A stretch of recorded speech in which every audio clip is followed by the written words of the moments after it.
Bonjour, pas moyen d'échapper aux évadés fiscaux aujourd'hui. Avec Libération tout d'abord qui l'affirme, le scandale de la banque suisse HSBC n'est qu'une goutte d'eau. En tout, ce sont 20 000 milliards d'euros qui seraient dissimulés au fisc dans le monde. Une évasion qui met à mal les modèles sociaux occidentaux et le développement des pays du Sud, selon le journal, qui ouvre aussi le débat sur la question de l'optimisation fiscale, légale et utilisée par les États eux-mêmes pour attirer ou garder les investisseurs. Pour tout savoir du dossier, rendez-vous dans Le Monde qui est à l'origine des révélations grâce à cette enquête menée conjointement par 154 journalistes dans 47 pays. Si l'on a beaucoup parlé parmi les plus de 100 000 bénéficiaires des stars du showbiz, de l'industrie ou du sport, la liste comporte aussi beaucoup de noms encore mystérieux. L'enquête du Monde sur 11 pages est basée sur des fichiers volés en 2007 par l'ancien informaticien Hervé Falciani. Interrogé par Aujourd'hui en France, il estime que ces révélations ne sont que la partie émergée de l'iceberg, et s'il salue le travail des journalistes, il est indispensable pour lui d'aller encore plus loin. Les autres unes du jour, avec Le Figaro qui décrit des scènes de guerre entre gangs à Marseille à propos des tirs de Kalachnikov contre la police en marge de la visite de Manuel Valls sur le thème de la sécurité.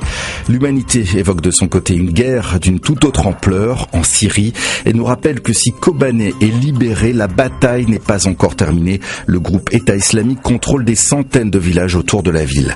Le Parisien aujourd'hui en France s'inquiète lui du principe du pollueur-payeur qui n'est pas suffisamment appliqué en ce qui concerne l'eau, selon un rapport de la Cour des comptes, au détriment bien souvent des factures des particuliers.